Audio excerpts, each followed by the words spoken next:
Tonight, we tell a story that cuts deep as canyon stone.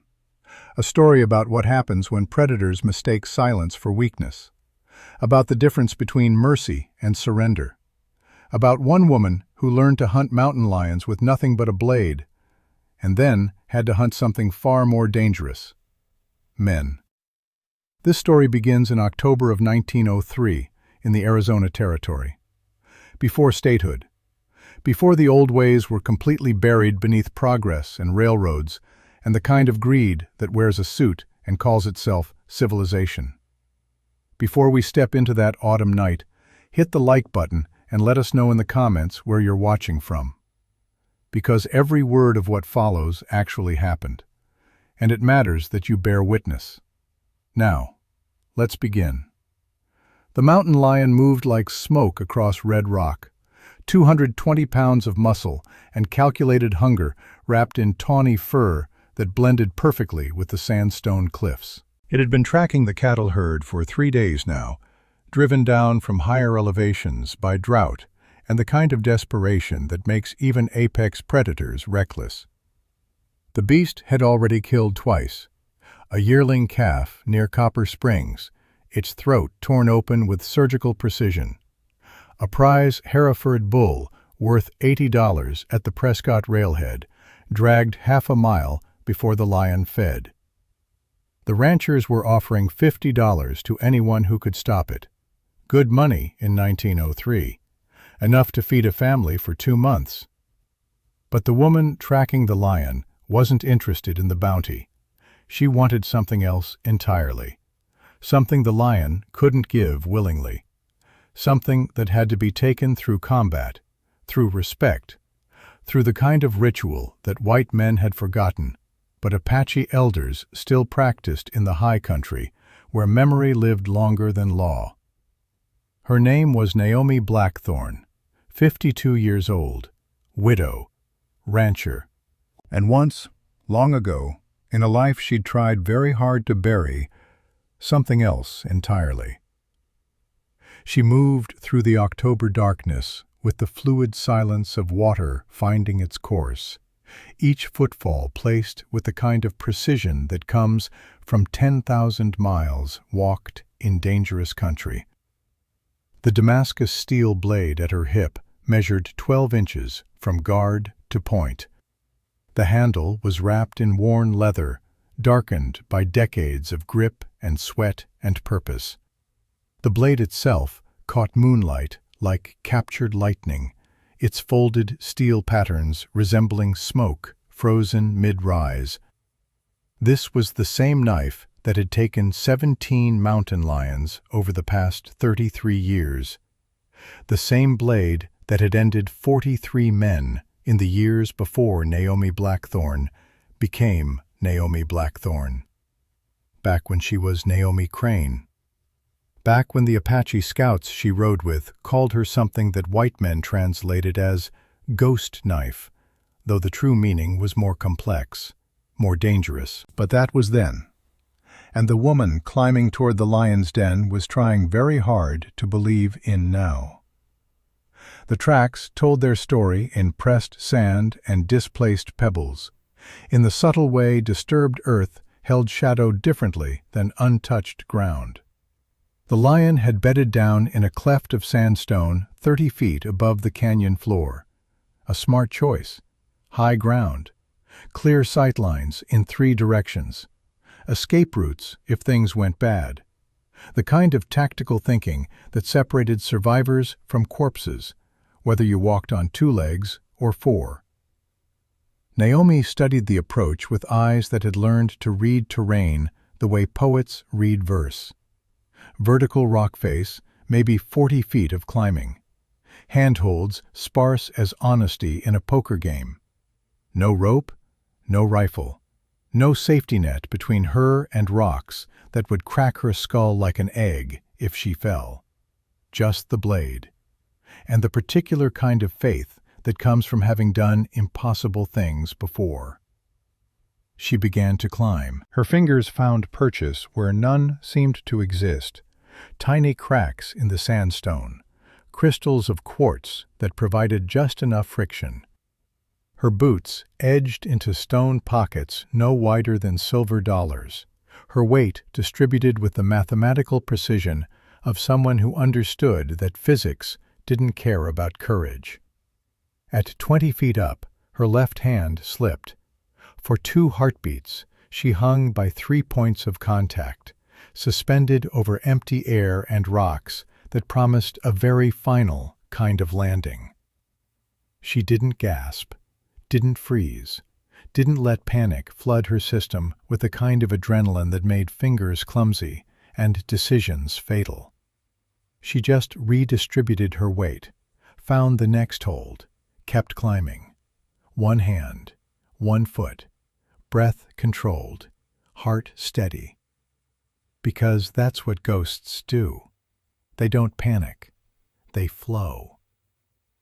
At the ledge, she paused, listened. The lion's breathing came steady and slow, the deep rhythm of a predator at rest, but not asleep. Never fully asleep. Conserving energy the way apex hunters do when prey is scarce and every calorie counts toward survival. Naomi drew the Damascus blade without sound. The steel whispered free of its sheath like a secret being told in a language older than words. She could feel her own heartbeat now, that slow thunder that always came before action. Not fear, never fear.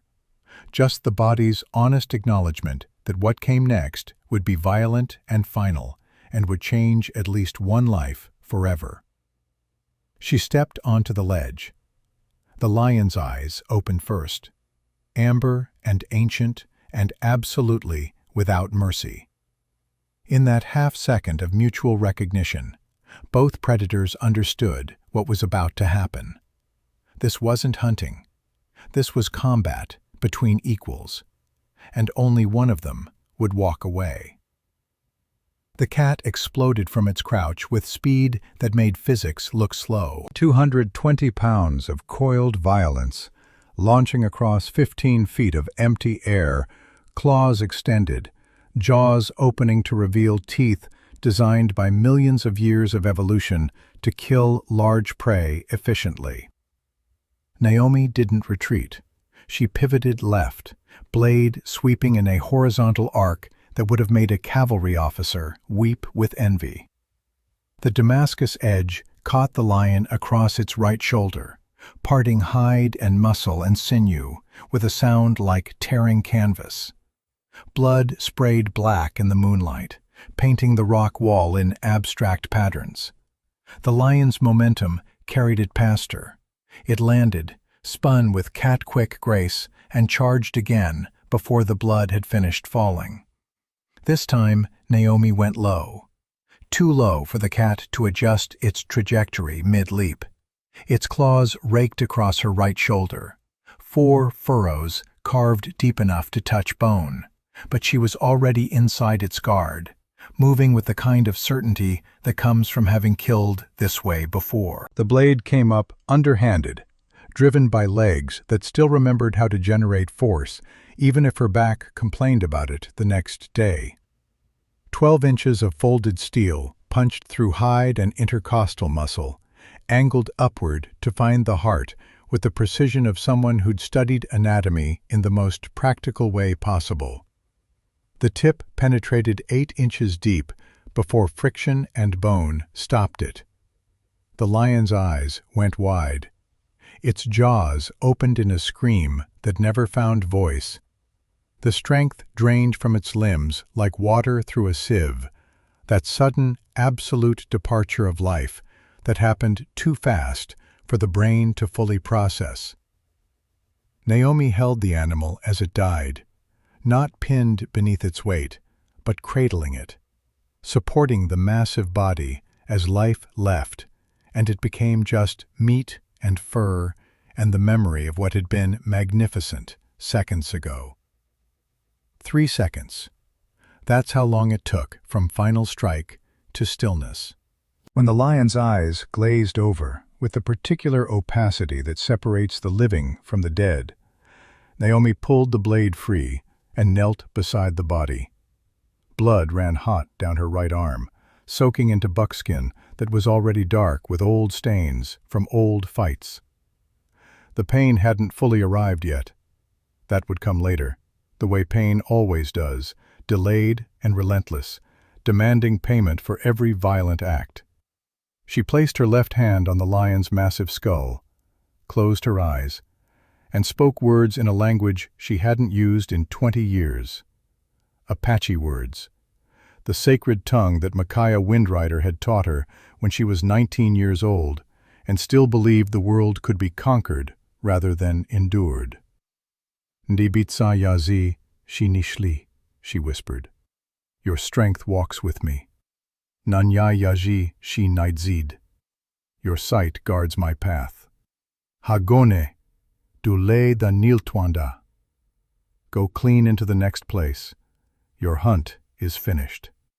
The ritual words felt strange on her tongue after 2 decades of disuse, like putting on clothes that no longer fit quite right, but she spoke them anyway, with the careful reverence that Micaiah had insisted upon. Because some debts transcend time, some teachings outlive the people who gave them, and respect for the killed was what separated hunters from butchers. She took what was hers by right of combat. 4 canine teeth, each longer than her thumb, yellow-white and still sharp enough to puncture hide. A section of the hide from the lion's chest where the heart had beaten its last. These were not trophies. They were consecrations, remembrances, physical proof that death, when given and received with proper respect, could still mean something beyond simple violence. By the time Naomi finished the skinning and blessing, the eastern sky had begun to pale from black to deep blue. Dawn comes fast in the Arizona high country. One moment the world is ink and silver, and the kind of silence that makes you believe you're the only living thing for 100 miles. The next, it's burning gold, and the canyon wrens are singing, and the day is asserting itself with the confidence of something that's been doing this for longer than humans have had words. She descended the canyon wall carefully, one-handed now, her right arm hanging useless as the wounds began to properly announce themselves. Each movement sent fresh waves of fire down from shoulder to fingertips, the kind of pain that was honest and clean and meant she was still alive to feel it. Below her, Crimson Ridge Ranch spread across 640 acres of stubborn earth. The land sat cradled on 3 sides by vertical canyon walls, natural fortress that had made it perfect for holding cattle and horses away from rustlers and weather. A bowl of red rock and sage, and the kind of silence that city people found unnerving, but that Naomi had learned to love, the way some people love music. The ranch house rose from the canyon floor like something grown rather than built. Stone walls stacked from local sandstone, each rock placed by hands that understood how stone wanted to sit. Timber beams weathered by 2 decades of sun and wind and the occasional storm that turned arroyos into rivers. The roof showed its age, shingles curled at the edges, gaps where wind had pried things loose, but the structure stood solid. Built to last by a man who understood that anything worth doing was worth doing well enough to outlive you. Those hands belonged to Jonah Blackthorne, Naomi's husband. Dead 3 years now, taken by pancreatic cancer that hollowed him out over 8 months, until the man she loved became a whisper wrapped in pain and false hope. But his work remained. The house, the solar still he'd engineered to pull drinking water from air in a country where rain was a rumor and wells ran dry with depressing regularity. The irrigation system that fed the vegetable garden, even in August. The horse corrals, built with joints so tight they'd last another century without maintenance. Jonah had believed in building things that mattered, in leaving the world slightly better than he'd found it, in doing the hard work without complaint, and without expecting recognition or reward, beyond the satisfaction of work done right. Naomi missed him with an ache that 3 years hadn't diminished even slightly. Some losses don't heal. They just become part of the architecture of who you are, load-bearing walls in the structure of your days.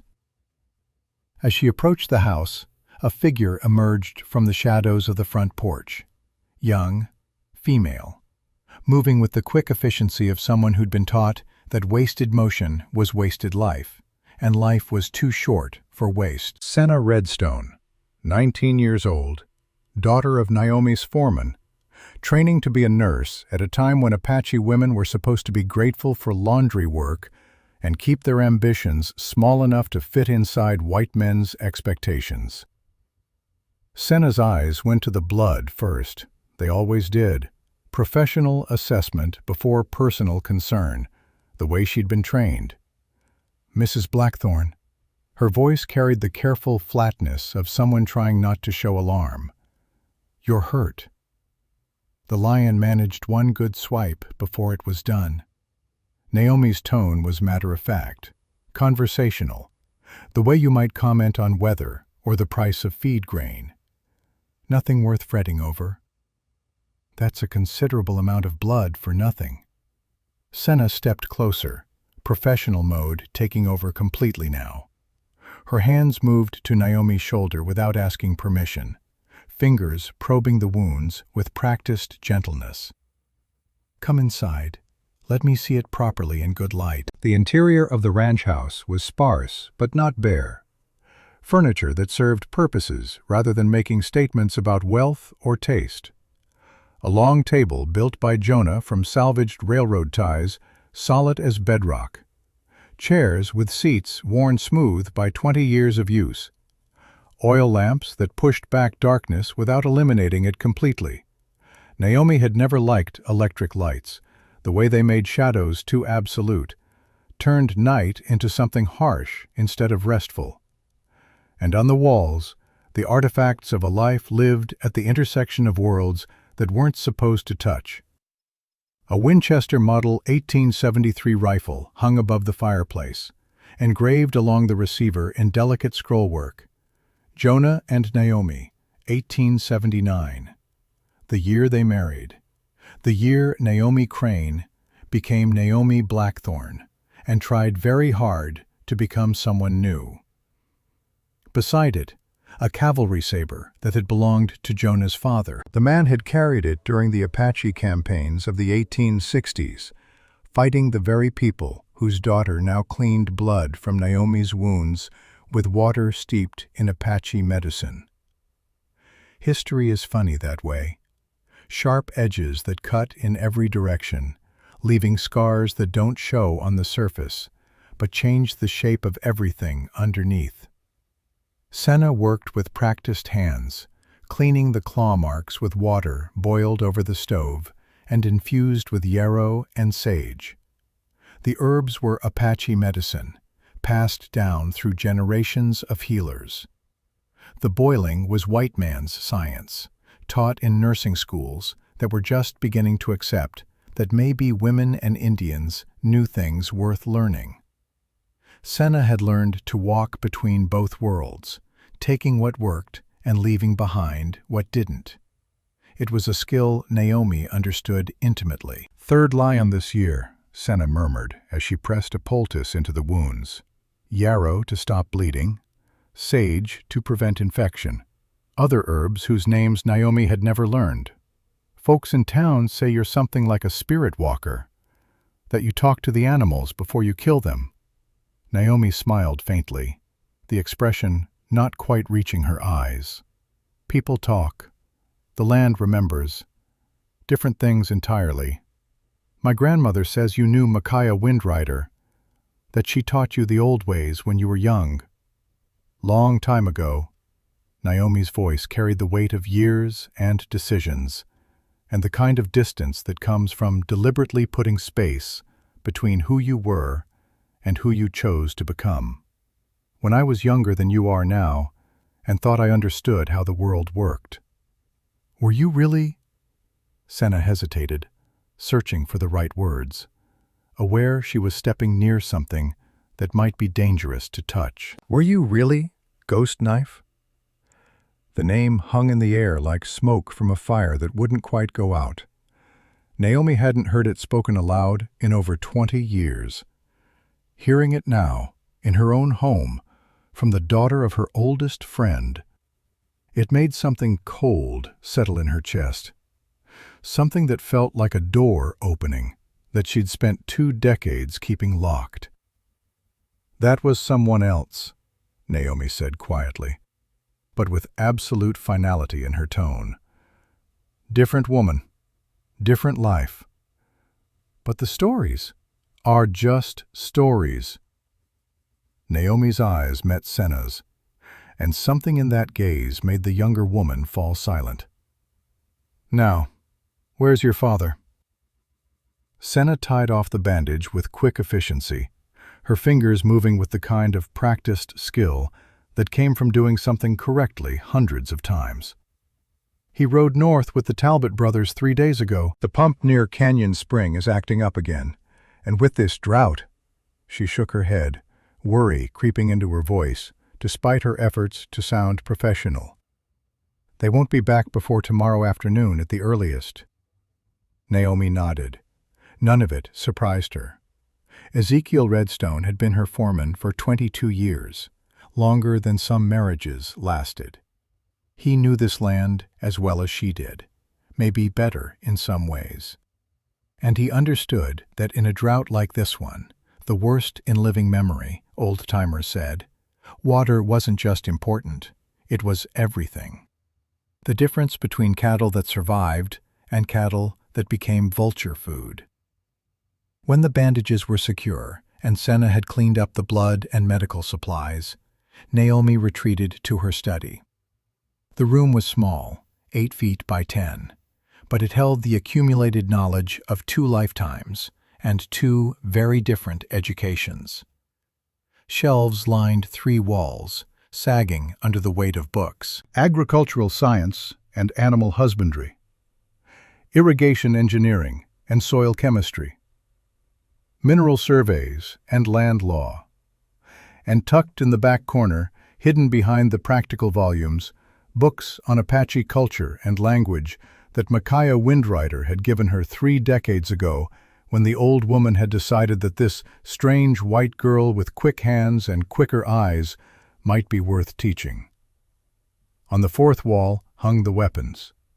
The Winchester, yes, taken down each week to be cleaned and oiled, even though it hadn't been fired in anger for 20 years.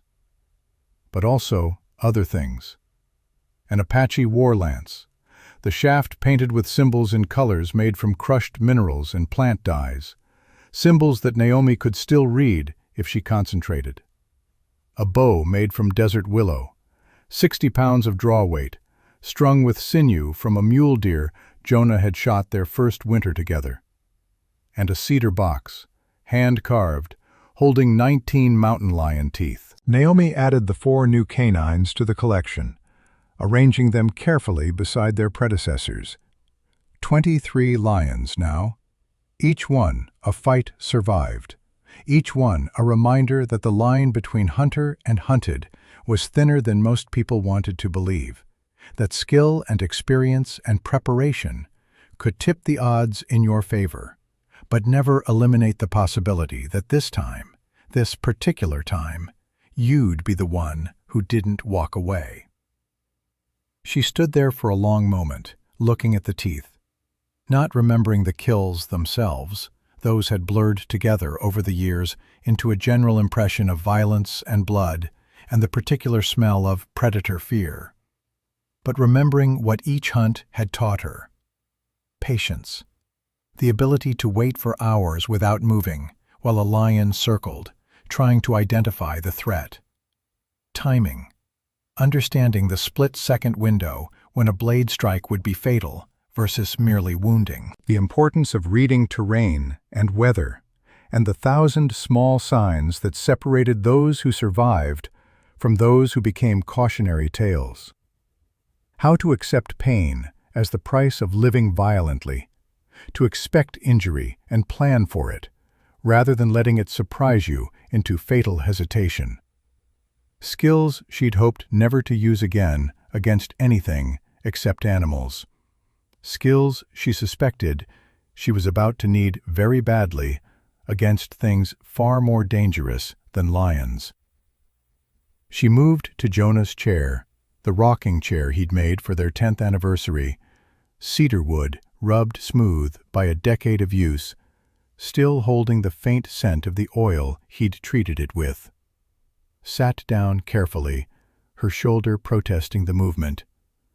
And for the first time since his death, she let herself imagine what he would say about what was coming.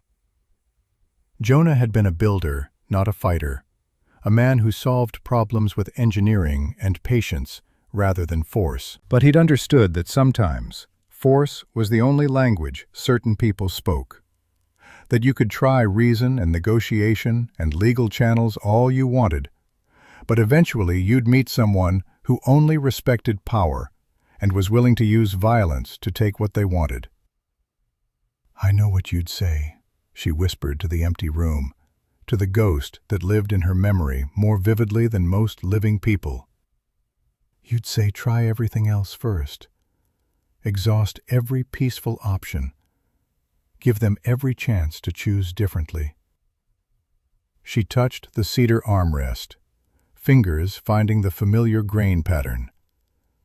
"But you'd also say, when peaceful options run out, when they force the choice between surrender and violence." Her voice hardened. "Stand. And when you stand, stand absolutely." They arrived in dust and arrogance 2 days later. 3 wagons, 12 horses, 6 men who rode like they owned the world and were just waiting for the paperwork to make it official. Naomi saw them from the ridge above the ranch house, where she'd gone to check Jonah's solar still, that ingenious contraption of glass panels and copper tubing that pulled moisture from air and gave them drinking water even when the sky refused to cooperate. From that elevation she could see 10 miles in every direction, could watch weather coming or trouble arriving with enough advance warning to prepare. She could see them coming now. The lead rider sat his horse like a man accustomed to being obeyed without question. Mid-40s, she estimated, though age was hard to judge at this distance. But the way he held himself, spine straight as rifle barrel, shoulders square, hat tilted at precisely the angle that said confidence without arrogance, spoke of military training. The kind that went bone deep and never completely left you, even decades after discharge.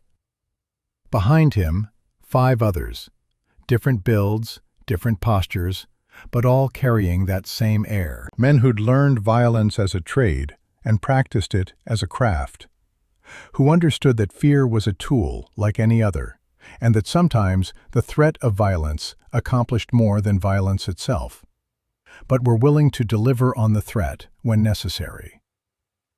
Naomi descended the ridge quickly, her boots finding the path by memory rather than sight. By the time the wagons reached the ranch gate, she was waiting on the front porch, standing, not sitting, hands visible and empty.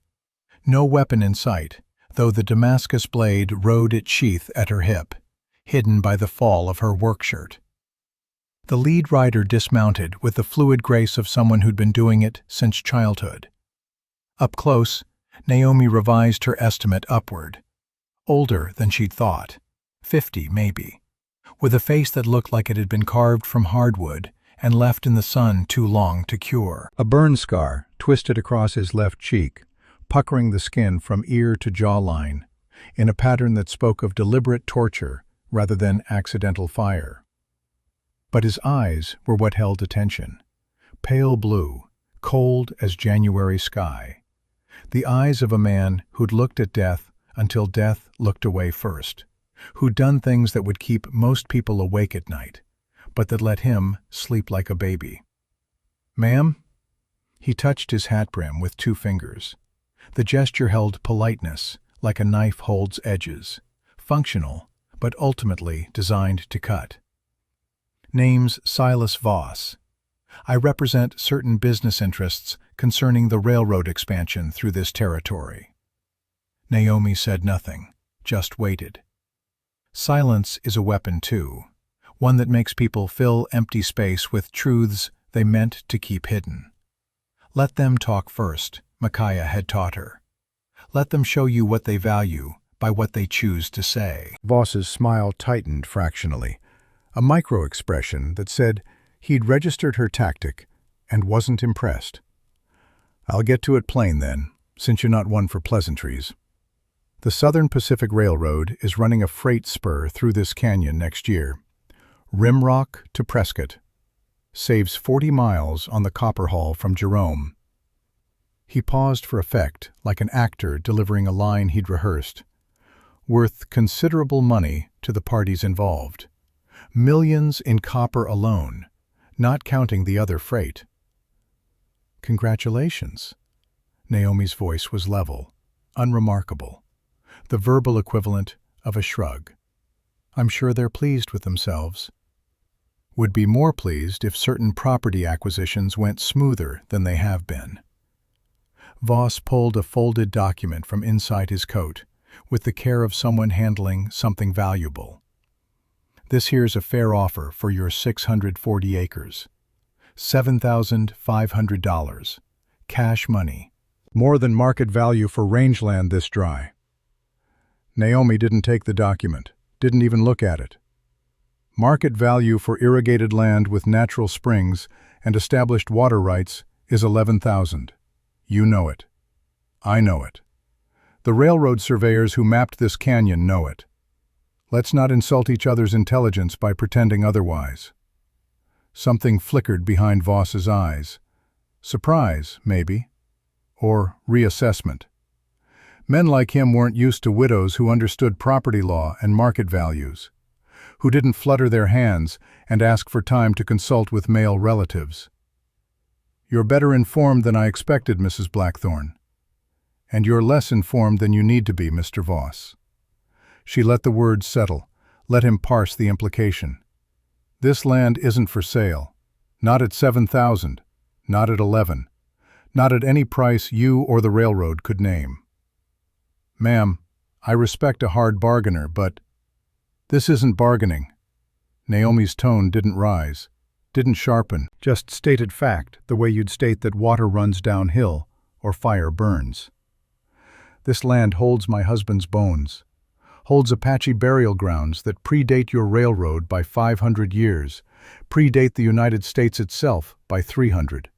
It's not property in the sense you mean.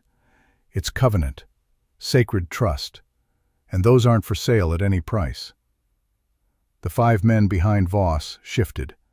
Small movements, but Naomi cataloged them all with the attention to detail that had kept her alive through 100 dangerous situations.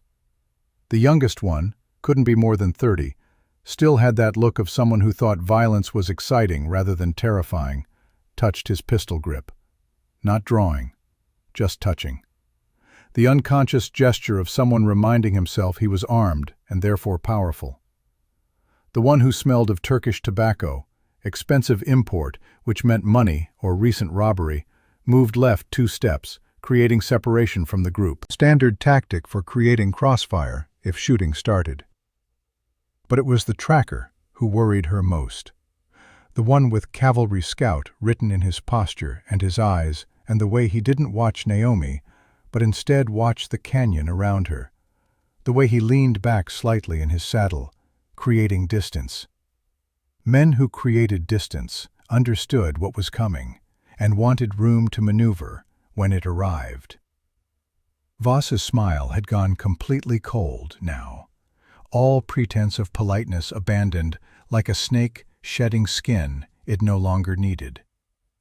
Mrs. Blackthorne, you're a widow, living alone on 640 acres in country that doesn't forgive mistakes or weakness, operating a ranch in drought conditions that have broken men half your age.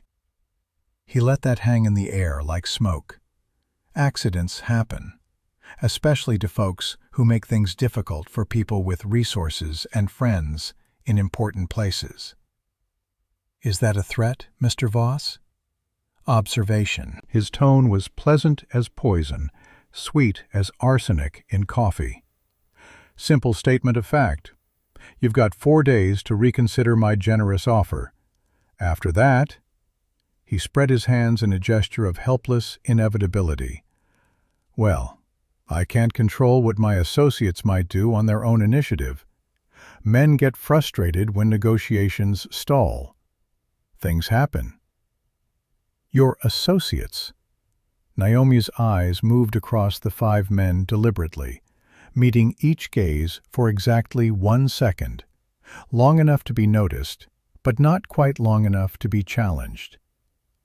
All 6 of you speaking as one voice, then? These men work for me. Voss's voice carried the edge now, the threat no longer veiled.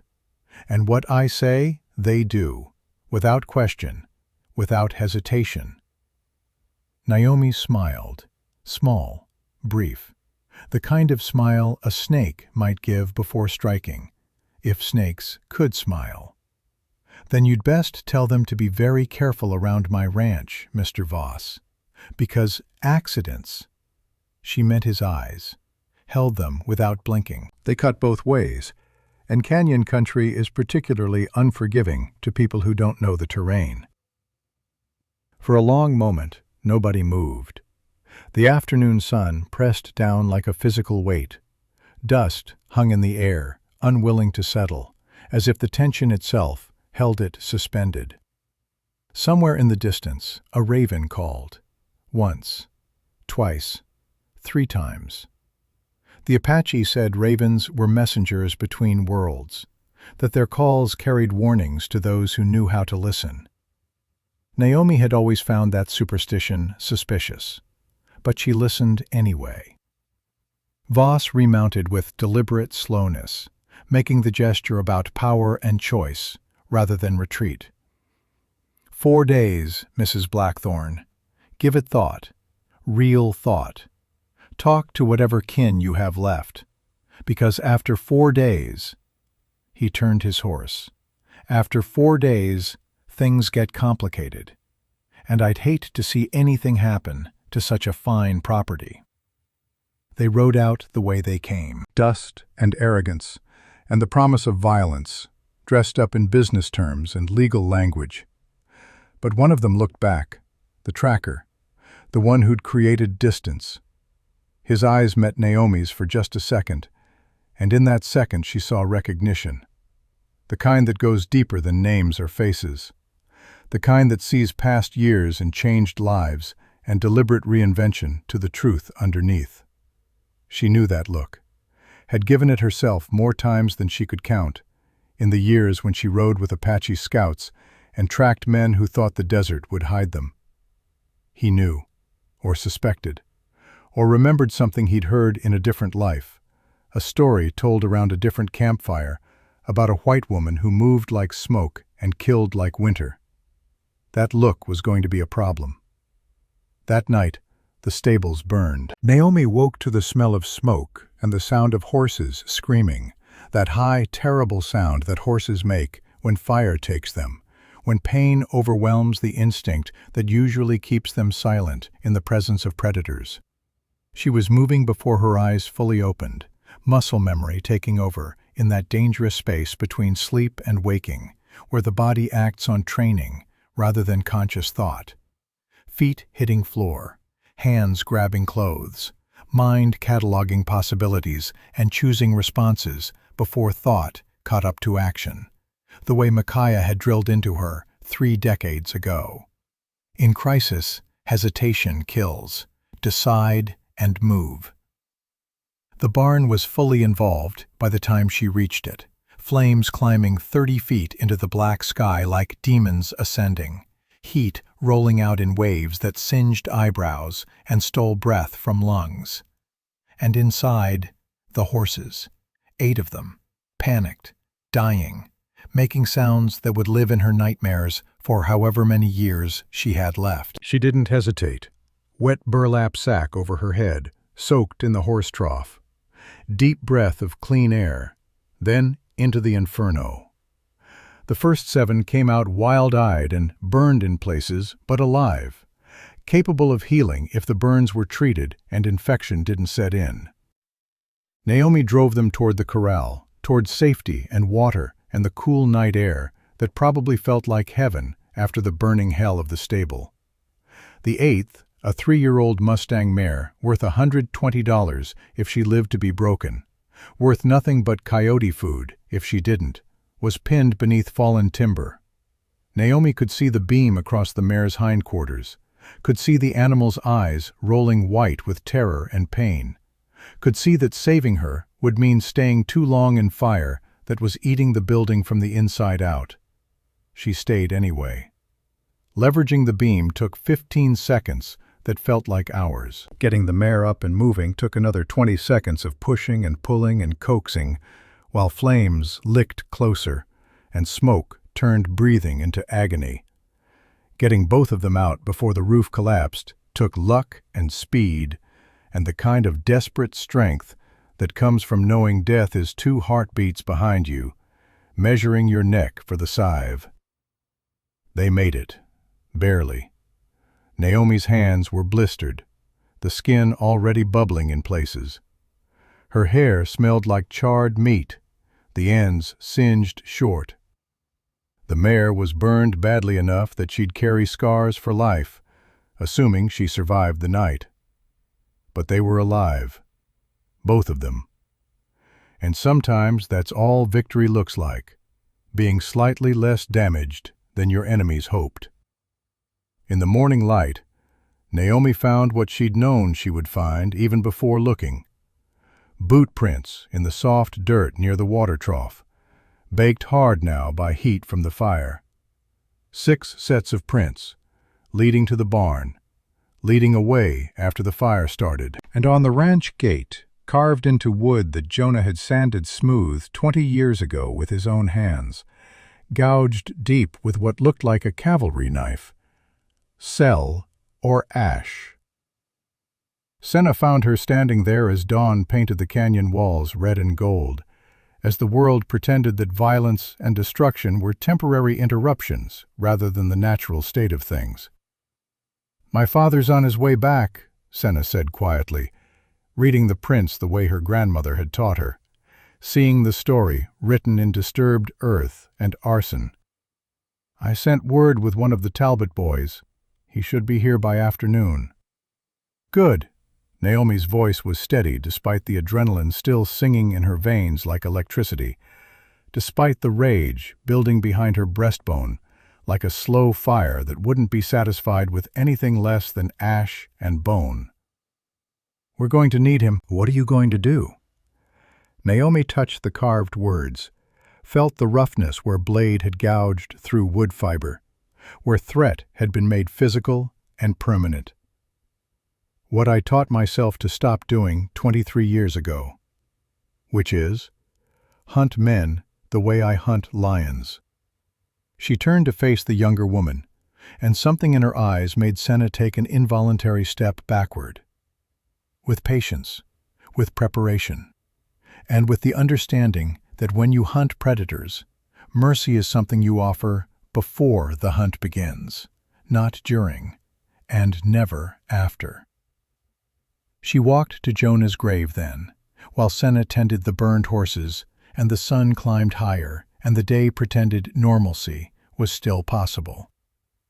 The grave sat on a rise overlooking the ranch, marked by a simple stone that Naomi had carved herself, because she didn't trust anyone else to get the words right. It bore his name and the years of his life, and the words he'd asked her to carve. "Stand when you must. Rest when you can." Naomi knelt in the dust and spoke to her dead husband the way she'd spoken to the dead lion 2 nights ago, quietly, with respect, asking permission for what she was about to become. "Jonah, love," her voice cracked on the second word, "I'm sorry. I know you wanted peace for me. God knows I wanted it too. wanted to be the woman you saw when you looked at me, the builder, the rancher, the person who solved problems with engineering instead of violence. She touched the stone, fingers finding familiar grooves worn by 3 years of weather and her own repeated visits. But they burned what you built, threatened what we protected together, and I can't— The words stuck in her throat like bones.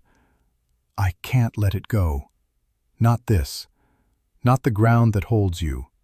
Not the covenant we made with Micaiah and her people. The wind answered. Or didn't. Hard to tell the difference between genuine response and the human tendency to find meaning in randomness. I'm going to give them one chance to leave, she continued, deciding as she spoke, committing to the path even as her words carved it in front of her. Apache way. Warning before war. Show them the cost before they choose to pay it. She stood, decision made, path chosen, die cast and rolling.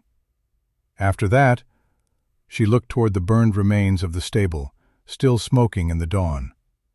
After that, I stop being the woman you married, and I become the woman you saved me from having to be. She turned toward the house, where Senna waited on the porch with worry plain on her young face. Tell your father when he arrives, Naomi said, her voice carrying the weight of absolute certainty. Tell him Ghost Knife is hunting again. And this time, she touched the Damascus blade at her hip. This time I'm hunting men who think arson and threats make them powerful, who think an old widow will fold after one night of terror. She smiled, and it was not a kind expression. Tell him they're about to learn the difference between hunting lions and being hunted by one. And somewhere in the canyon, where shadows gather and secrets hide, where the old Apache dead sleep in cairns that predate maps and nations, something old and dangerous opened its eyes. The past had been sleeping for 23 years. Now it was very, very awake. And it was hungry. Ezekiel Redstone arrived just past noon the next day, trailing dust and the kind of weighted silence that meant he'd already heard. That the Talbot boy had told him about the fire and the threats and the carved message, and he'd spent the entire ride back preparing himself for what came next. He was 58 years old, built from rawhide and bone and the accumulated patience of a man who'd spent 4 decades watching white men make promises they never intended to keep. Apache on his mother's side, though he'd grown up in both worlds, the way Senna was doing now, learning to code switch between languages and cultures and the different rules that governed survival in each. He dismounted without hurry, his eyes taking in the burned stable, the surviving horses in the temporary corral, the carved gate, seeing the story written there without needing it explained. When he finally looked at Naomi, standing on the porch with her right arm freshly bandaged and her eyes carrying something he hadn't seen in 22 years of working side by side, he knew. Senna told me, he said quietly, his voice carrying the careful neutrality of someone testing dangerous waters. Told me what you said about hunting. And I'm wondering if you mean it, or if grief and anger are talking instead of sense. Naomi descended the porch steps, moved close enough that he could see the lion claw marks through the bandage, close enough that her voice didn't need to carry beyond his ears. You remember what I was, Ezekiel, before Jonah, before this became home instead of just land. I remember. His tone was careful, measured, walking the line between truth and the things that sometimes needed to stay buried. I also remember what you became after, what you chose when you married him, the violence you left behind. Choice is a luxury, old friend. Naomi's eyes moved to the burned stable. They took that luxury when they burned what Jonah built. when they threatened what we've protected, when they made it clear that law and reason and peaceful resistance won't work against them. Ezekiel was quiet for a long moment, his gaze distant, seeing things that happened in the past but never quite stayed there. You know they'll come back heavier. Silas Voss doesn't make threats he won't follow through on. That reputation is what makes the threats work in the first place. I'm counting on it. Naomi turned toward the canyon, toward the red rock walls that held secrets and possibilities, and the accumulated tactical advantages of someone who'd spent 2 decades learning every shadow and approach route. Because men who think they're hunting are easier to trap than men who know they're being hunted. Arrogance blinds them, makes them predictable. You're talking about killing them. I'm talking about stopping them. She met his eyes again. There's a difference. Same difference between mercy and weakness, between justice and revenge. Is there? Ezekiel's voice carried doubt that wasn't quite challenge, but wasn't agreement either. Because the woman I knew 20 years ago, Ghost Knife, she didn't stop threats. She ended them. Permanent and final. Naomi was quiet for several heartbeats, honesty requiring that she acknowledge the truth instead of hiding behind comfortable lies. That woman is tired, Ezekiel. Tired of death. Tired of waking up with blood under her fingernails and the sounds of dying men in her ears. Tired of being the thing that mothers warn their children about. She paused, choosing her next words with care. But tired doesn't mean helpless, and it sure as hell doesn't mean I'll let them take what's mine. What Jonah and I built together. What Micaiah blessed when we swore to protect it. She walked past him, toward the barn ruins, and after a moment's hesitation, he followed. They came with 6 men, Naomi said, kneeling to study boot prints that the fire's heat had baked into permanent record. But only 5 participated in the burning. See here. She pointed to a set of tracks that led to the water trough and then stopped, that didn't proceed to the barn. This one held back, stayed at distance, created separation. The tracker. It wasn't a question. Yes. Naomi's finger traced the print with the delicate precision of someone reading Braille. Heel cut different from the others. Worn on the inside edge, the way cavalry scouts learn to distribute weight for long riding without killing your horse or your back. And see the depth? He's lighter than the others. 170 maybe. Wiry build. Fast probably, but not strong. Ezekiel knelt beside her, studying the earth with eyes trained by the same teacher who'd trained Naomi 3 decades ago.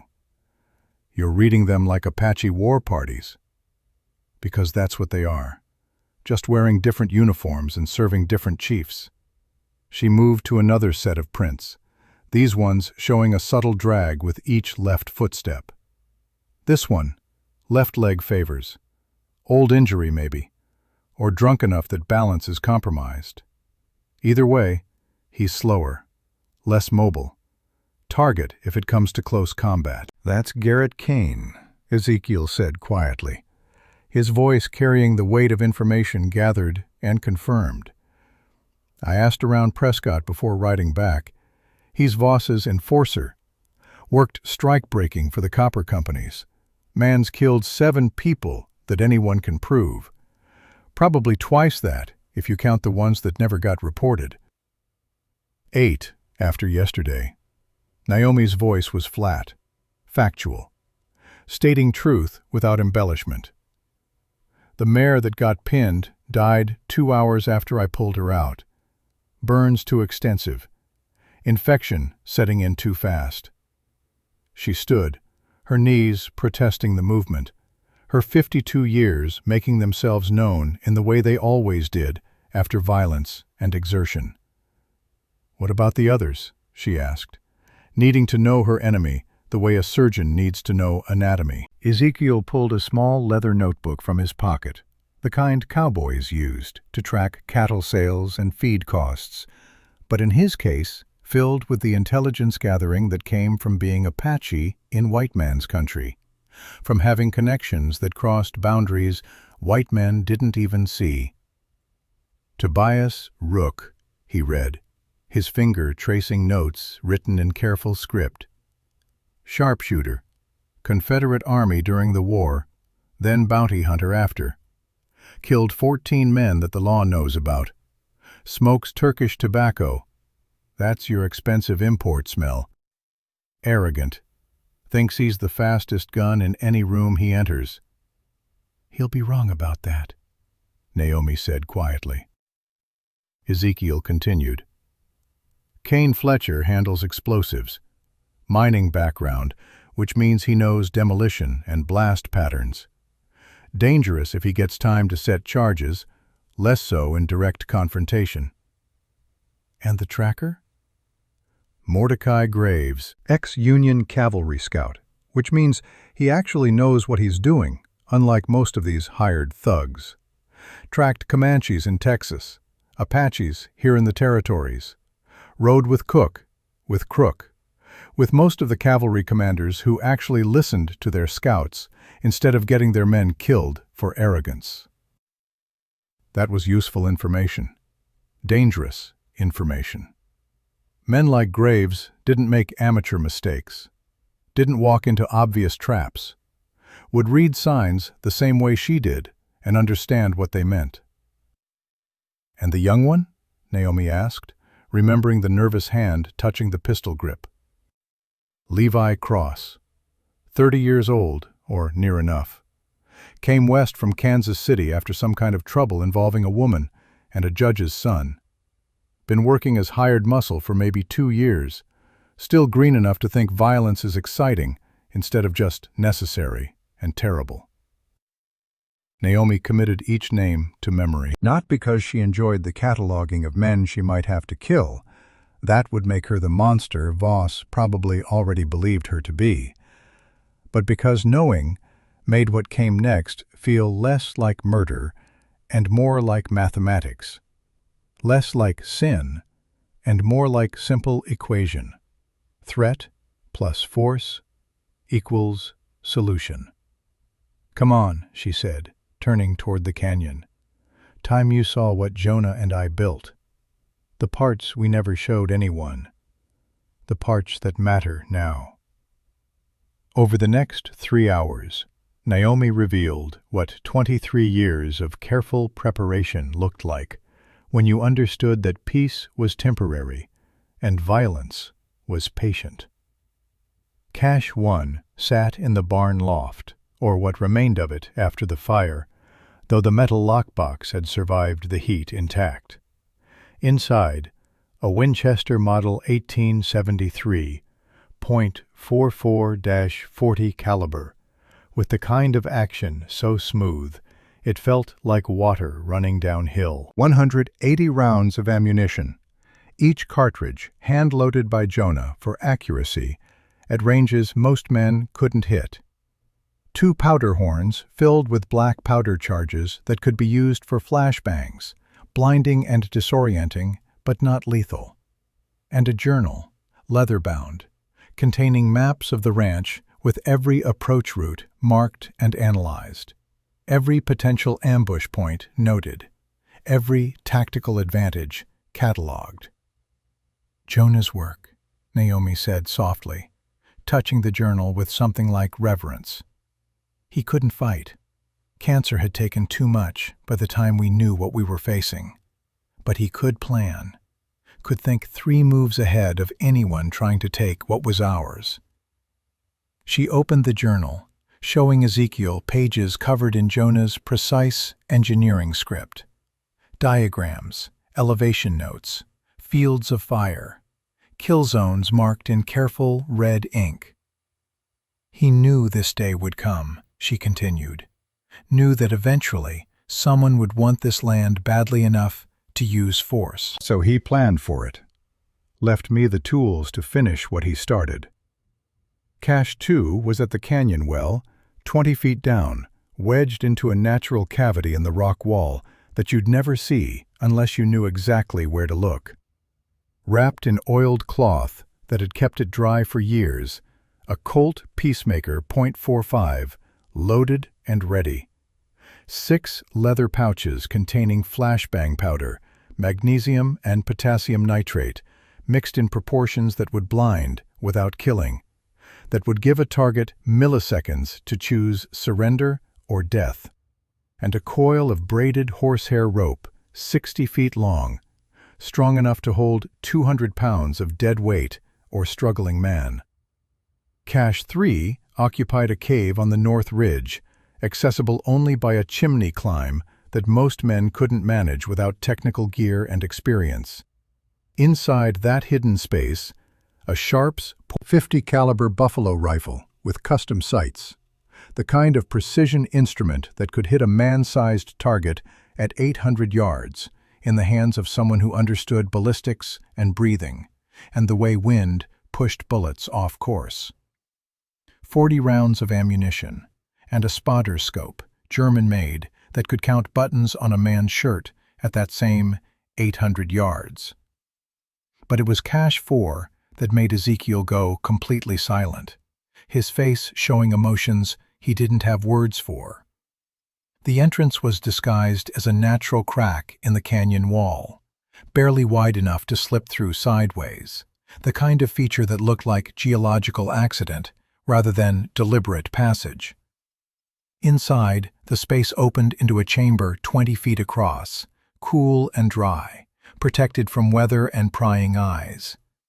And hanging from pegs driven into stone, 19 arrows, each one tipped with a mountain lion's tooth, hafted to ash wood shafts, fletched with raven feathers in the old style, painted with symbols that predated the white man's arrival. Apache war arrows, Ezekiel breathed, his voice carrying something between awe and grief. Micaiah's design. From before the reservations, Naomi finished quietly. Before the surrender, when Apache still fought free. She lifted one arrow, testing its balance with the practiced ease of someone who'd made hundreds like it under Micaiah's stern eye. The weight distribution was perfect, heavy enough to penetrate, but light enough to fly true at 60 yards. Lion tooth punches through hide better than stone or steel, she explained, though Ezekiel knew this already, had probably learned it from the same source. And if you know the right places, she touched points on her own body, armpit, behind the knee, base of the skull, inside thigh, where the femoral artery ran close to the surface. Small targets, hard to hit, but the kind that stop a man without necessarily killing him if you're careful about angle and depth. And if you're not careful? Ezekiel's voice was soft. Then he dies fast instead of slow. Either way, he stops being a threat. Cache 5 held smokeless powder charges, small and precisely measured, enough to destroy equipment or create diversions without the risk of wildfire in dry country. Cache 6 contained caltrops, 4-pointed iron stars that would lame a horse or cripple a running man, scatter them in a narrow pass, and watch cavalry become infantry.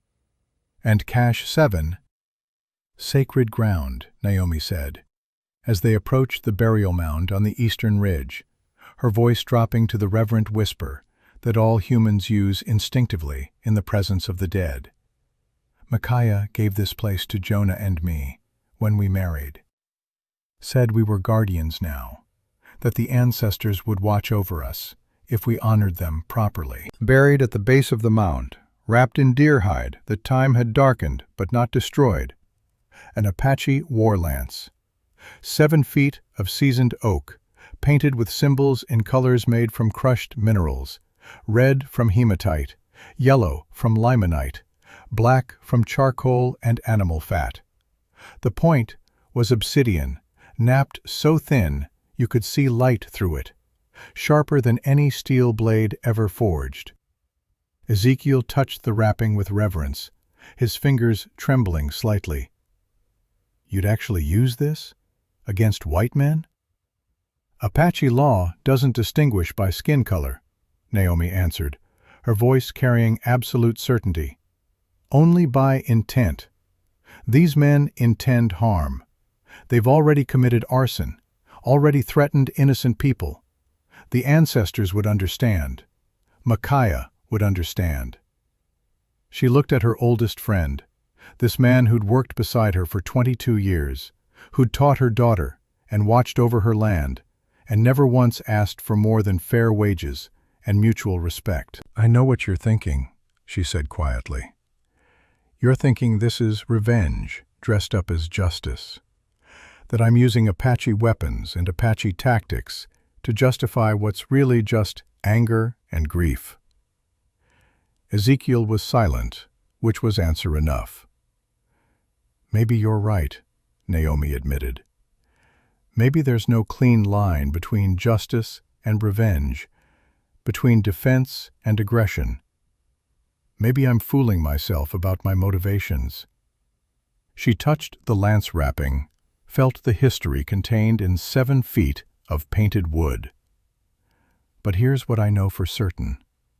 Voss and his men will come back. They'll escalate. They'll hurt more people, destroy more property, terrorize anyone who resists their plans. And the law," she laughed, bitter and sharp, "the law is bought. The law looks the other way. The law serves money and power, not justice." "So you become the law?" Ezekiel asked quietly. "No," Naomi met his eyes. "I become the consequence, the price they pay for choosing violence, the thing they should have considered before threatening a widow they assumed was helpless." They spent the afternoon checking each cache, cleaning weapons that had sat idle for years, testing powder charges to ensure age hadn't degraded their effectiveness. The work was methodical, almost meditative, the kind of preparation that separated survivors from corpses in situations where hesitation meant death. As the sun began its descent toward the western rim, turning the canyon walls the color of fresh blood, Ezekiel finally asked the question that had been building all day. "What happens when they come back, Naomi? Really? What's the plan beyond showing me where you've hidden weapons?" She looked out across the canyon, at the land Jonah had loved, at the ground that held Apache dead from centuries before the white man arrived, carrying smallpox and manifest destiny, at the future that hung in the balance of what came next. "We give them one chance," she said slowly, thinking through the ethics even as she spoke. "Apache way, warning before war. Show them the cost before they choose to pay it. Make it clear that continuing this path leads to consequences they haven't thought through. And if they choose wrong, then we teach them the oldest lesson there is." Her hand touched the Damascus blade at her hip, that constant companion that had ended 17 lions and 43 men, and was patient enough to wait for number 44. That some boundaries, once drawn, cannot be crossed. That some guardians will burn the world before they surrender what they protect. She paused, her eyes distant, seeing possible futures branching like arroyos in storm season. "I don't want to kill them, Ezekiel. Despite what you might think, despite what I was, I'm tired of death, tired of the weight it carries, tired of seeing faces in my dreams and knowing I put them there. But I'm more tired of watching bullies win, of seeing violence rewarded because good people choose peace even when their enemy has already chosen war." Her voice hardened. "Voss has already made his choice. He burned the stable, threatened my life, made it clear that law and reason won't stop him. so I'll stop him instead. And if that means violence—" she smiled, thin and cold, "then at least it'll be violence in service of something worth protecting." Night fell like a held breath, the kind of darkness that happens when there's no moon and clouds obscure the stars. Perfect conditions for arson, for ambush, for the kind of work that required darkness to hide the shame. Naomi positioned herself on the east ridge, 70 feet above the canyon floor, with Jonah's German spotter scope and the patience she'd learned from watching predators hunt. From here she could see the main approach route and 3 of the 4 possible alternate paths. The fourth, a narrow chimney climb that required technical skill, was too difficult for men in a hurry, for men who didn't understand rock the way she did. She'd been waiting 4 hours, motionless as stone, when she finally heard them coming. Horses, 2 riders, moving at a trot, fast but not reckless, the pace of men who had a mission and the confidence it would succeed. Through the German scope, she identified them. Tobias Rook, the sharpshooter with his expensive tobacco and cheaper morals, and Levi Cross, the youngest one, the one who still thought violence was an adventure rather than a sin that followed you home. Both men carried burlap sacks that clinked with the distinctive sound of glass bottles striking each other. Not whiskey bottles, wrong shape. And the way they handled them, carefully, like things that might break in ways that mattered, told her everything she needed to know. Poison. For the well. Naomi felt something cold and familiar settle into her chest, pushing aside doubt and mercy and all the civilized emotions that might have made her hesitate. The same feeling she'd had before every hunt, before every fight.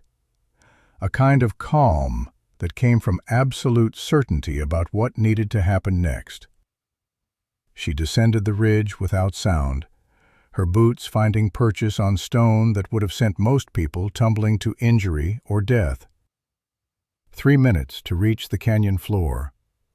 2 more to position herself behind the boulder cluster 30 feet from the well, close enough to hear them talking in low voices that didn't quite understand how sound carried in canyon acoustics. "Just pour it in?" Levi's voice carried uncertainty, youth, the kind of doubt that came from having a conscience that wasn't quite dead yet. "Seems wrong somehow. What if someone drinks it? A kid, maybe, or—" "You gettin' soft?" Tobias's drawl held contempt sharp as broken glass. "This is a job, boy. You do it or you don't get paid. Simple mathematics." "I know, but what if people die? We'd be—" "That's the whole goddamn point." The sound of a cork being pulled, the wet glug of liquid being poured. Fear makes people sell. Dead livestock makes them desperate. You want to be a hired hand your whole life, earning shit wages? You keep thinking like that. You want to be somebody, make real money? Another glug. You do what needs doing, and sleep fine, knowing you're smarter than the people who get hurt. Naomi stepped from behind the boulder. "Gentlemen?" Both men spun like they'd been shot. Tobias's hand flew to his pistol with the speed of long practice. Levi dropped his sack, glass shattering, liquid splashing across rock that would be poison for anything that drank from those cracks for the next month. "That well serves 4 ranches downstream," Naomi continued, her voice conversational, unremarkable, the tone you might use to comment on weather or livestock prices. 3 families, 19 people total, 7 of them children under the age of 10 years old. Tobias had his pistol halfway drawn now, the Colt coming up smooth and practiced. "You're making a mistake, widow." "No." The Damascus blade appeared in Naomi's hand like it had materialized from thought itself, 12 inches of folded steel catching starlight and looking like frozen lightning. You made the mistake, coming here, threatening innocence, thinking an old woman wouldn't know how to respond. Old woman with a knife? Tobias grinned, his tobacco-stained teeth showing in the darkness. Against two armed men. Your mathematics are bad, sweetheart. My mathematics are perfect. Naomi shifted her weight in a movement so small most people wouldn't notice it. But Ezekiel would have recognized the coiling that happened before the strike, the way a snake gathers itself before it kills. The question is whether yours are.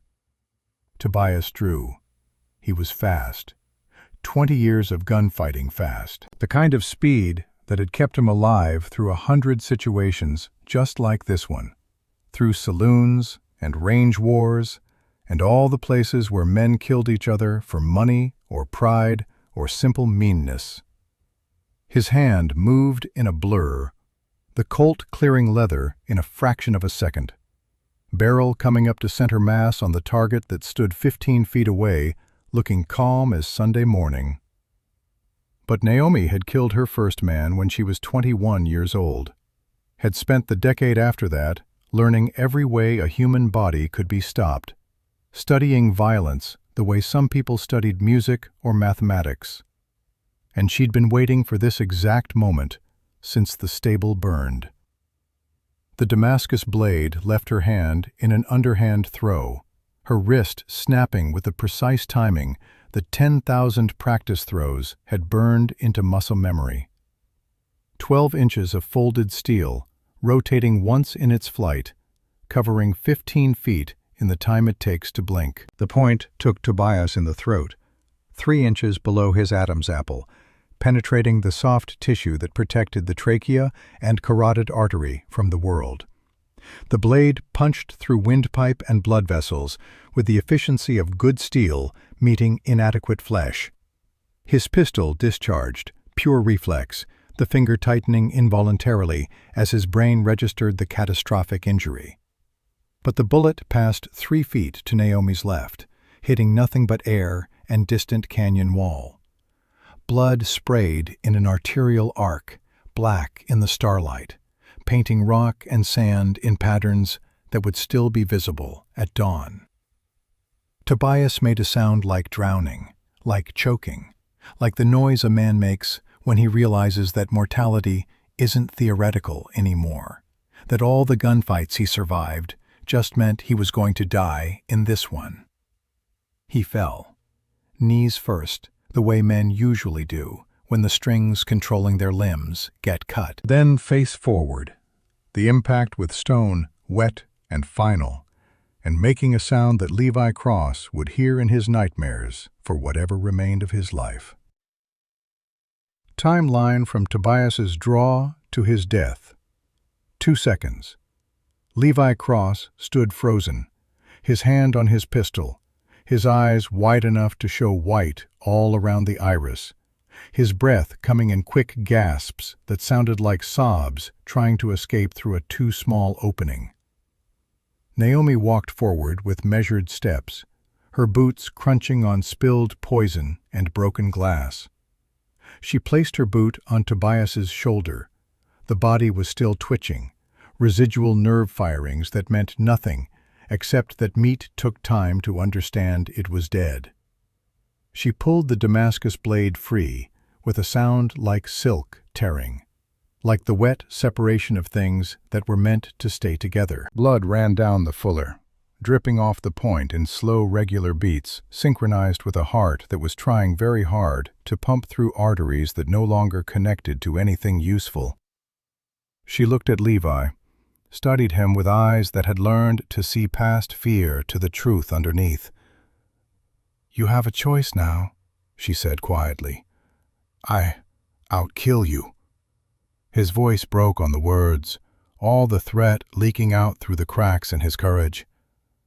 "No." Naomi's tone was gentle, almost kind, the way you might speak to a frightened child or a wounded animal. "You won't.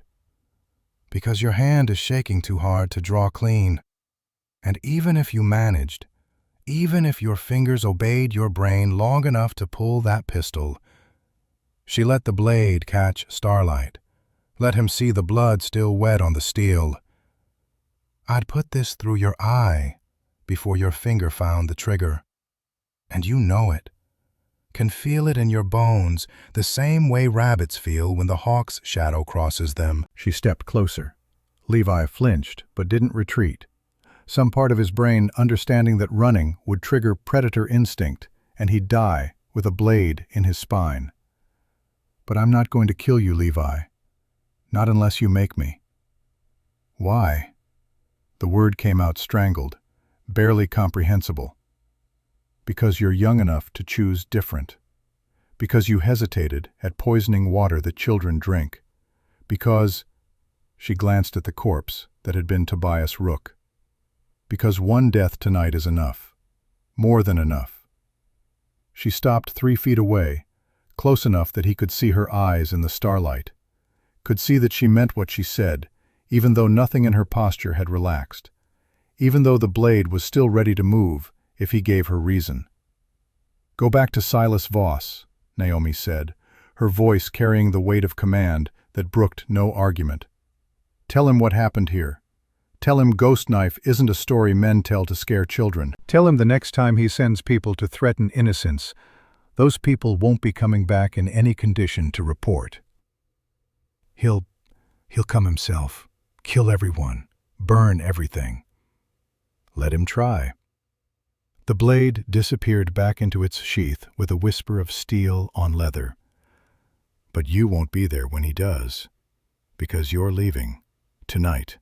You're riding to Prescott, collecting whatever pay Voss owes you, and then you're going somewhere that isn't Arizona territory. Somewhere you can be someone different than a man who poisons wells for money. She let that settle, watched understanding dawn on his face. You seem like a decent kid who made bad choices because you didn't think you had good ones, she continued. Don't compound those bad choices by staying in bad company. There's no future in it, except the same one Tobias just found. Levi nodded. Once. Twice. His whole body shaking now with the adrenaline crash that follows close proximity to death. Go, Naomi said, before I change my mind, before mercy becomes stupidity. She watched him mount his horse with hands that fumbled the reins twice before managing to grip them. Watched him kick the animal into a gallop that said panic had won over dignity, that he was running and didn't care who knew it. Watched until the dust settled and silence reclaimed the canyon. Only then did she kneel beside Tobias's body, this man who'd been alive and arrogant 3 minutes ago and was now just cooling meat. You were fast, she told the corpse, respect in her voice despite everything.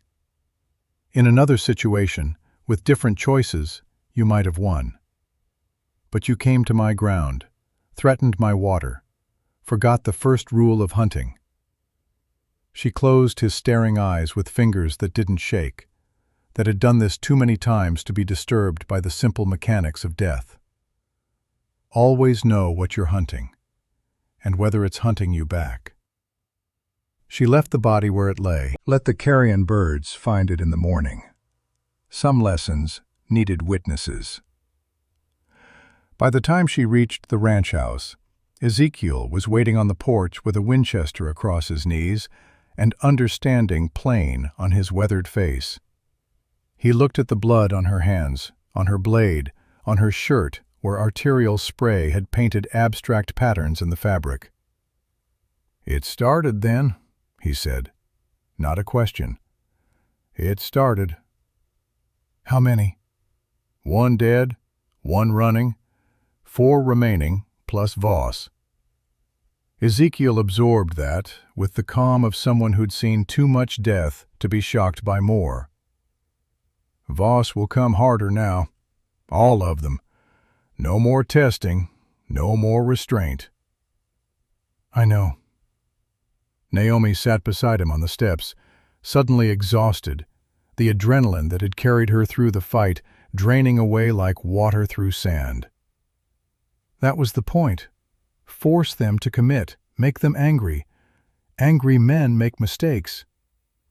So do tired ones. Ezekiel's voice carried concern that went beyond tactics and strategy to genuine friendship. When's the last time you slept? Don't remember. 8? Yesterday, maybe. Naomi. His voice carried the particular tone of someone preparing to deliver unwelcome truth. You can't fight if you're running on empty.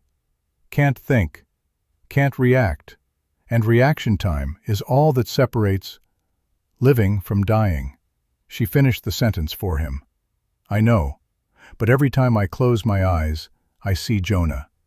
See him wasting away while that doctor, while Chamberlain. Her voice caught on the name, on the rage that built whenever she thought about the oncologist who'd treated her husband. They killed him, Ezekiel, as sure as if they'd put a bullet in his brain. Bled us dry with expensive treatments that he knew wouldn't work. All so Voss and his partners could swoop in and buy the land cheap after we were broken. Ezekiel was quiet for a long moment, processing this. You think Voss is connected to Chamberlain, to Jonah's death? I think men like Voss and Chamberlain see people like us as resources to extract, obstacles to remove. And when we resist, she gestured at the burned stable, they burn what they can't steal. She stood, her body protesting the movement, every one of her 52 years making itself known through joints that ached and muscles that had been pushed past comfortable limits. There's a difference between justice and revenge, Ezekiel said quietly.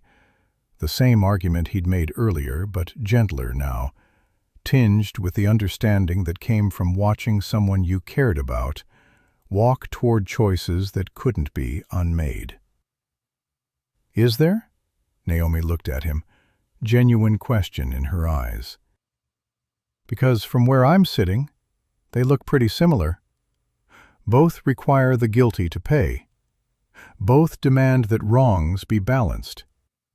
The only difference is whether the law does the balancing or whether individuals do. She went inside without waiting for an answer, because there wasn't one that would satisfy either of them.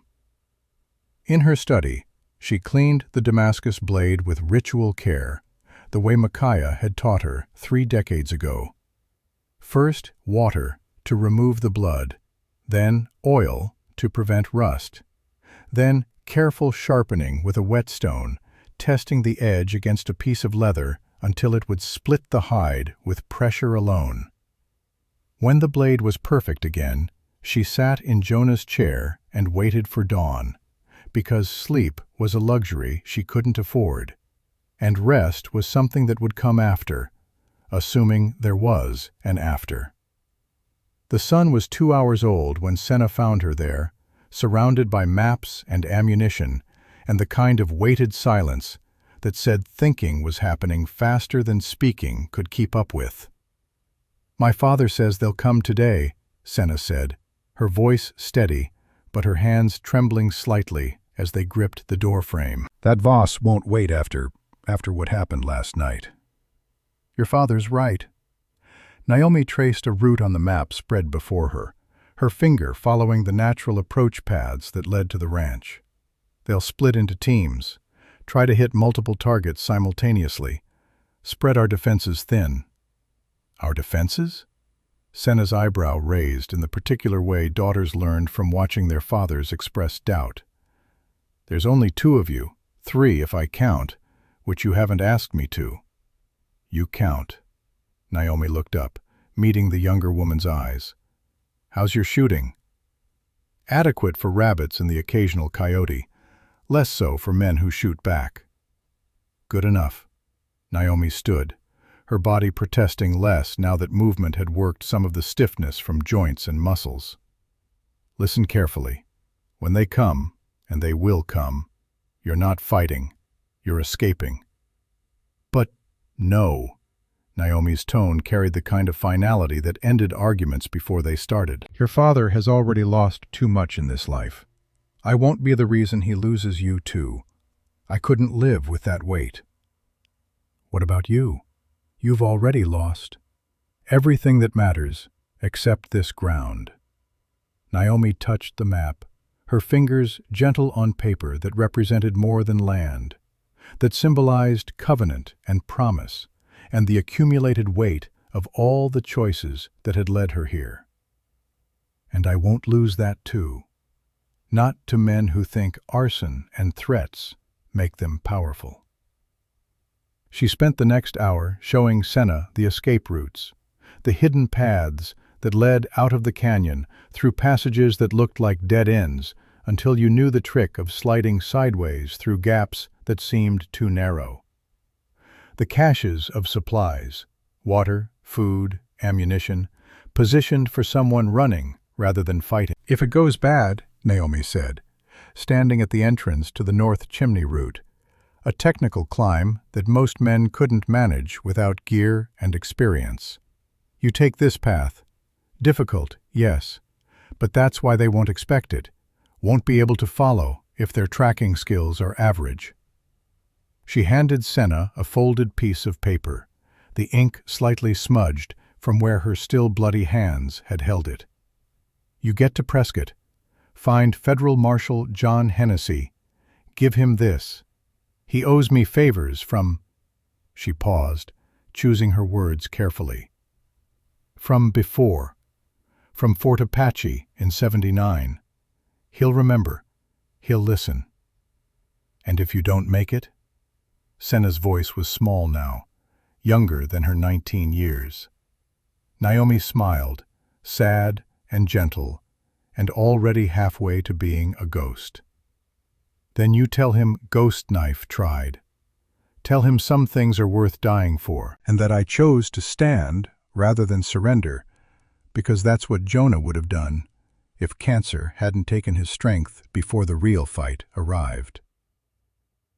They came at noon, when the sun was high and harsh, and shadows were short and useless for hiding.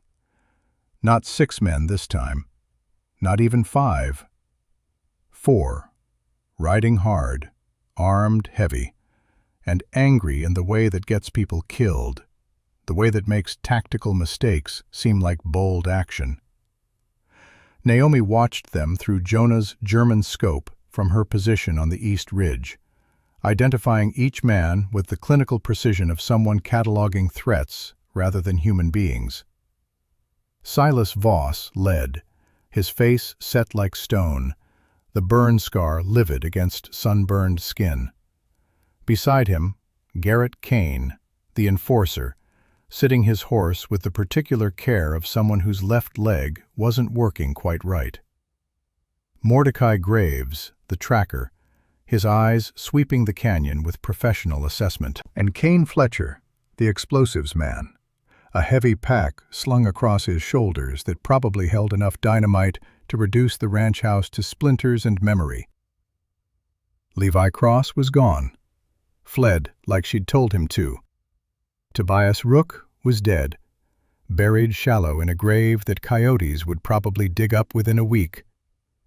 The odds had shifted, but not enough, not nearly enough. Naomi descended from the ridge with movements that no longer felt quite real, as if she was watching herself from outside, as if the woman climbing down Rock Face was someone else entirely. She met Ezekiel at the predetermined position, a cluster of boulders that offered cover and overlapping fields of fire. His left forearm was freshly bandaged, she noticed. Clean white cloth wrapped tight. "When did that happen?" she asked, gesturing at the injury. "Took care of Garrett while you were handling the well situation," he said simply. Winchester round shattered his shoulder. He got off one wild shot as he went down. "Grazed me. Nothing serious." "Garrett's dead?" "Captured. Tied up in what's left of the barn." Ezekiel's voice was flat, emotionless, the tone of someone reporting facts without letting them carry weight. Figured you'd want to question him, or use him for trade if it came to that." Naomi nodded, filing that information away for later use. "4 men," she said, watching through the scope as Voss's group rode closer. "All experienced, all angry, all looking for revenge rather than money, which makes them more dangerous. Plan? Same as before. Give them a chance to leave.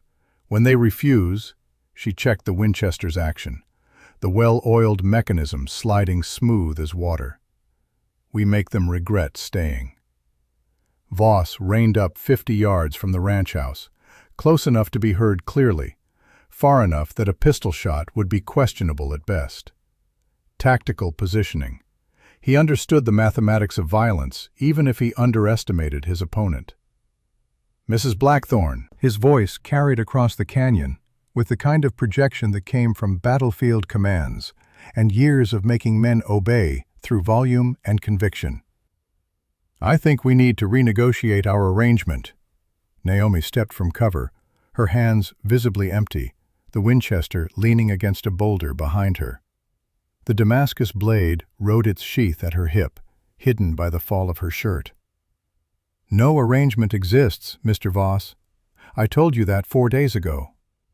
4 days ago, you hadn't murdered one of my men." His voice carried rage, barely controlled, the kind that vibrated in the words themselves. "Self-defense isn't murder. He drew first. I responded, and I gave his partner the chance to leave. He took it." Her voice was level, factual, stating truth without embellishment or apology. "Maybe you should too." Voss's laugh was ugly, sharp as broken glass. "You killed Tobias Rook, best gun hand in 3 territories. Killed him with a knife throw from, what, 15 feet? 12. 12? Jesus Christ." He shook his head, something between admiration and fury warring in his expression. "You know what that tells me, Mrs. Blackthorne? That I'm serious about protecting what's mine? That you're Ghost Knife." He let the name hang in the air like an accusation, like proof of guilt. "Mordecai here, he remembers you, from the Apache campaigns. Said you tracked with the scouts. Said you could kill a man 6 ways before he knew you were there. Said the Apache called you something that meant the knife you don't see until it's too late." "That was a long time ago. Different person." "Not so long you forgot how." Voss leaned forward in his saddle, the movement making his horse sidestep nervously. "So here's what's going to happen. You're going to sign over this property, today, right now. Or we're going to burn everything standing, kill every living thing. Salt the earth so nothing grows here for 100 years. "No." "No?" His voice rose, control slipping. "Woman, I've got 4 armed men, experienced fighters. What do you have? An old Apache with a grazed arm and a girl who probably can't shoot straight?" "I've got the canyon." Naomi's tone didn't change, didn't rise to match his volume. Just stated fact, the way you'd state that water was wet or fire was hot. "I've got the high ground. I've got knowledge of every rock and shadow and approach route, every place where you're exposed and I'm not, every advantage that comes from defending home ground against invaders." She paused, let silence settle. "And I've got nothing left to lose except dirt that's already paid for in blood. My husband's blood. The blood of Apache ancestors who've rested here for 500 years. And now," her eyes moved to touch each man, "now, Tobias Rook's blood, soaked into the earth near my well." Another pause, longer this time. "You want this land, Mr. Voss? Come take it. But understand." Her voice dropped, became something colder than winter in high country. "Some of you won't leave this canyon. Some of you won't walk again. And at least one of you won't ever stop screaming in your nightmares about what happened here, about the choice you made to push a widow who tried to give you peace. Voss's hand moved toward his pistol. Don't. The word cracked like a whip, sharp and absolute. Because the second you draw, this stops being negotiation and becomes mathematics. And my mathematics. She smiled, showing teeth. My mathematics are perfect. For a long moment, the world held its breath. Canyon wrens went silent. Wind died. Even the horses seemed to understand that something final was being decided. Then Voss nodded slowly, his face showing the particular expression of a man who'd made a decision and was committing to it regardless of cost. Okay, Mrs. Blackthorne. Okay. We'll do this your way. He turned to his men, gesturing with economical movements. Garrett's already down, so, Kane, you handle the house. Bring it down. Mordecai and I will find the widow and her Apache friend. And when we do, Mordecai's voice was quiet, professional, the tone of someone asking about tactical details rather than moral implications. When we do, Voss's eyes never left Naomi. When we do, we teach her what happens to women who forget their place. What happens to Indians who side with the wrong people? What happens when you try to stand against progress and money and the way things are meant to work? They split, just like Naomi knew they would, just like Jonah's journal had predicted they would, because men like Voss always chose the same tactics, the same aggressive push, the same assumption that force and numbers would overwhelm any opposition. And the canyon, patient and ancient and absolutely without mercy, opened its jaws to receive them. The hunt had begun, and Ghost Knife was very, very awake.